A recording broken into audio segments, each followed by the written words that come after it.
প্রেমের টানে সাত সমুদ্র পাড়ি দেওয়ার কথা তো আমরা অনেকেই শুনে থাকি, কিন্তু স্বচক্ষে তার সাক্ষী কি কেউ থেকেছে? কিন্তু আজ আমরা আপনাদের শোনাবো এমনই এক প্রেমের কথা। আর যে প্রেমের টানে প্রায় 15,000 কিলোমিটার পথ পাড়ি দিয়ে সুদূর ব্রাজিল থেকে নবদ্বীপে প্রেমিকের বাড়ি এসে হাজির ব্রাজিলের প্রেমিকা। কি ভাবছেন, এও আবার হয় নাকি? হ্যাঁ, এমনটাই ঘটেছে নদিয়ার নবদ্বীপ ব্লকের ফরেস্টডাঙ্গা এলাকার মণ্ডল পরিবারে। নবদ্বীপ ব্লকের ফরেস্টডাঙ্গা এলাকার বাসিন্দা কার্তিক মণ্ডল, পিতা দিলীপ মণ্ডল। কার্তিক বাবু কর্মসূত্রে সুরাটে থাকেন, আর সেখানে থাকতেই 4 বছর আগে সমাজ মাধ্যমে পরিচয় হয় সুদূর ব্রাজিলের বাসিন্দা ম্যানুয়েলা অ্যালভেস দা সিলভার সাথে। পরিচয় ধীরে ধীরে ভালোবাসার রূপ নেয় ও পরবর্তী সময় দুজনেরই বিয়ের জন্য রাজি হয়। কার্তিক মণ্ডল জানান, প্রেমিকা এখানে আসে ও আমাদের বাড়িতেও বিয়ের আয়োজন করা হচ্ছে।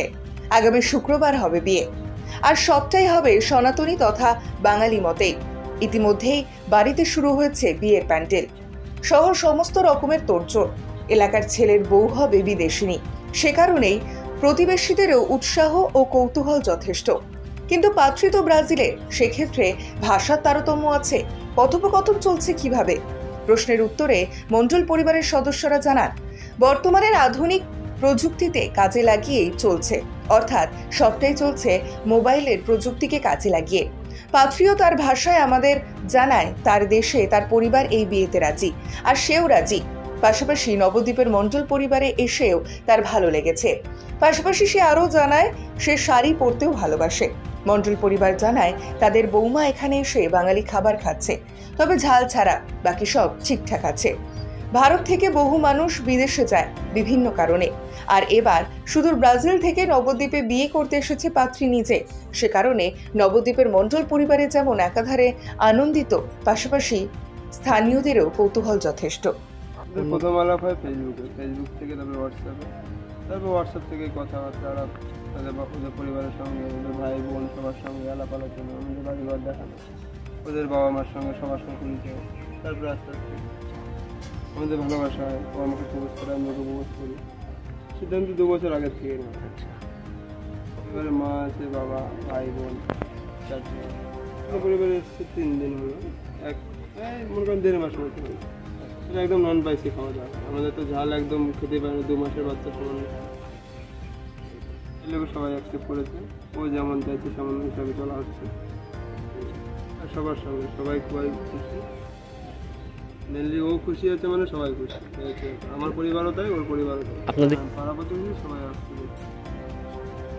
সবাই তো জানে না, কাউকে বলা সম্ভব নেই আমি বিদেশ থেকে আমার বউ এসছে, যারা যেটুকুনি জানে। আমাদের ভালোই লাগছে। কথাবার্তা কিরকম ভাবে বলছেন?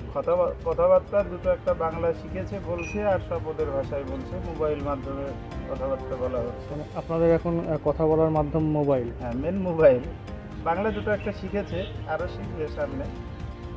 সেক্ষেত্রে যে বাড়িতে যে কথাবার্তা, মানে খেতে দাও বা বসা বা যে কোনো এরকম, এইগুলো কি সব মোবাইলের সাহায্যে? না না, ওসব কিছুটা ইশারা করলেও হচ্ছে। খেতে বসে ওগুলো মোটামুটি শিখে গেছে। খাওয়া দাওয়াতে কোনো সমস্যা হচ্ছে বা কিছু? খাওয়া দাওয়ায় সমস্যা সবই খাচ্ছে, শুধু লঙ্কাটা বাদে, ঝাল খেতে পারে না। এই মেয়ের পরিবারের সাথে আপনাদের কথা হয়েছে বিয়ে বিষয়ে? হ্যাঁ, মেয়ের পরিবারের সঙ্গে গত পরশুদিন সন্ধ্যার সময় কথা হলো। আমরা সব বললাম যে অমুক তারিখে ওদের বিয়ে দিচ্ছি, আপনাদের কোনো অসুবিধা নেই তো? মানে আপনারা খুশি? বললো হ্যাঁ আমরা খুশি। মেয়ে খুশি হলে আমাদেরও খুশি। তাহলে বিয়ের পরে আপনারা যাবেন? না, সম্ভব না, ওখানে যেতে লাগবে 1.5 লাখ টাকা, আসতে 1.5 লাখ, 3 লাখ। যা হবে ফোনের মাধ্যমেই হবে। তাহলে সামনের বছর জামাই ষষ্ঠীতে ছেলে কি এখানে থাকবে নাকি না ওই বিদেশে যাবে? জামাই এখানেই থাকবে। লোকের উৎসাহ ভালো আছে, পাড়ার লোকের কোনো অবজেকশন নেই, তারা সবাই আনন্দিত, কোনো প্রবলেম নেই। বিয়ের কি কোন রীতিতে মেনে হবে? সনাতন ধর্মের রীতিতে মেনে হবে, হিন্দু ধর্মে। তাতে এই পাত্রীর কোনো অসুবিধা নেই? পাত্রীর কোনো অসুবিধা নেই। পাত্রী সনাতন ধর্মে, ও যে ধর্মেরই মানুষ হোক, বুদ্ধ ধর্মের মানুষ, যে ধর্মেরই মানুষ হোক, ও তো সনাতন ধর্ম গ্রহণ করবে বলেই এসেছে।